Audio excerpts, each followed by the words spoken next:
మంచముల మీద పరుండి మోసపు క్రియలు యోచించుచు దుష్కార్యములు చేయువారికి శ్రమ. అలాగు చేయుట వారి స్వాధీనములో నున్నది గనుక వారు ప్రొద్దు పొడవగానే చేయుదురు.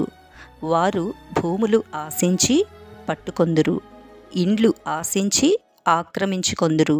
ఒక మనిషిని, వాని కుటుంబమును, ఇంటివానిని, వాని స్వాస్థ్యమును అన్యాయముగా ఆక్రమింతురు. కాబట్టి యెహోవా సెలవిచ్చినదేమనగా, గొప్ప అపాయకాలము వచ్చుచున్నది.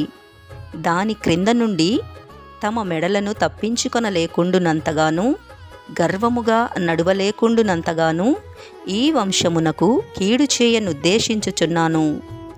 ఆ దినమున జనులు మిమ్మును గురించి బహుగా అంగలార్చుచు సామెత నెత్తుదురు.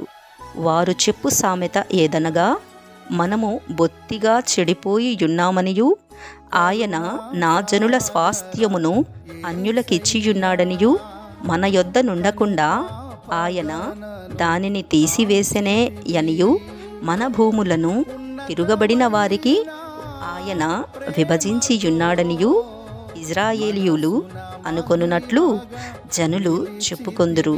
చీట్లు వేయగా యెహోవా సమాజములో మీరు పాలు పొందునట్లు నూలు వేయువాడొకడును ఉండడు. ఆమేన్.